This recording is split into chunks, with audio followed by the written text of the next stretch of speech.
মাঝে মাঝে মনে হয় প্রতিদিন আলু খেতে খেতে বোর হয়ে যাচ্ছি, কিন্তু একদিন যদি কোনো দিন তরকারিতে আলু না পাই সেদিন আসলে ভালোই লাগে না। তো আজকে আমি আপনাদের জন্য নিয়ে আসলাম আলু দিয়ে মজাদার একটা রেসিপি। এটাকে বলতে পারেন পটেটো স্কিপড বা আলুর ছড়ি।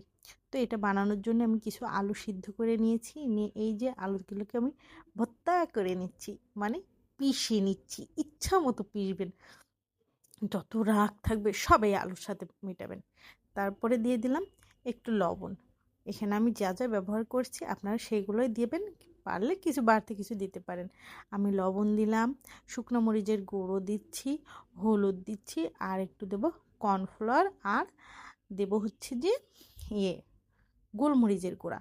আপনারা চাইলে কিছু শুকনো মরিচ টেলে সেটাও এখানে অ্যাড করতে পারেন। আমি যেহেতু বেবিদের জন্য বানাচ্ছি, যার কারণে আমি এখানে শুকনো মরিচের গুঁড়াটা দিইনি। তারপরে এই যে রুটিবেলা বেলুনের উপরে রেখে, মানে পিঁড়ের উপরে রেখে ইচ্ছা মতো কষলাবেন, যত রাগ আছে বললাম না, সব মিটাবেন এই আলুর পরে। তারপরে আলুগুলোকে আপনি রুটি বানাবেন। দেখেন আমি কিন্তু আমার সব রাগে আলুর উপরে মিঠালাম, মিটিয়ে এই যে আলু দিয়ে এবার আমি রুটি বানাচ্ছি। ইচ্ছা মতো রুটি বানাবো, একটু মোটা করে বানাবো, খুব একটা পাতলা করব না। তো দেখেন এই যে আমি আমার আলু ভর্তাটাকে এবার আমি এই যে রুটি বানিয়েছি। তো যেই রুটি বানানো হয়ে যাবে তখন আপনারা এটা একটা ছুরির সাহায্যে বা চাকুর সাহায্যে, যেটাই বলেন না কেন, সেটার সাহায্যে এইভাবে কেটে নেবেন।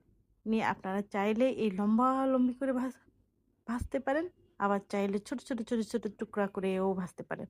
তো আমি এই যে লম্বা লম্বি করে ইচ্ছা মতো চিড়ে দিলাম। দেওয়ার পরে এই যে আমি দেখেন ছোট ছোট ছোট ছোট টুকরা করে দিচ্ছি।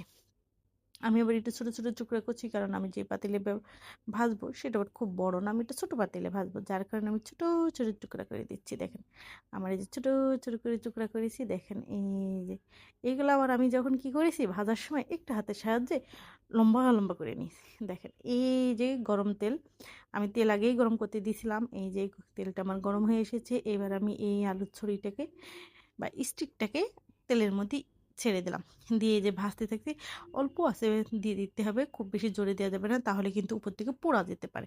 তো আমি আস্তে আস্তে করে এই যে ভেজে নিয়েছি। দেখেন কত সুন্দর একটা রেসিপি হয়েছে। তো এটা আপনারা বিকালের নাস্তায় বেবিদেরকে বানিয়ে দিতে পারেন, কিংবা নিজেরাও বানিয়ে খেতে পারেন। খুবই সহজ এবং খেতেও কিন্তু খুবই ভালো লাগে। ও বলে রাখি, এটা কিন্তু যখন ওঠানো হয় তখন কিন্তু একটু নরম থাকে, মনে হবে যে কি বানালাম আমি, এটা নরম কেন, কিন্তু না, আপনি একটু রেখে দেবেন, যখন এটা ঠান্ডা হয়ে আসবে দেখবেন কতটা মচমচা হয়। ফ্রেঞ্চ ফ্রাই কিন্তু একটু ঠান্ডা হলে পরে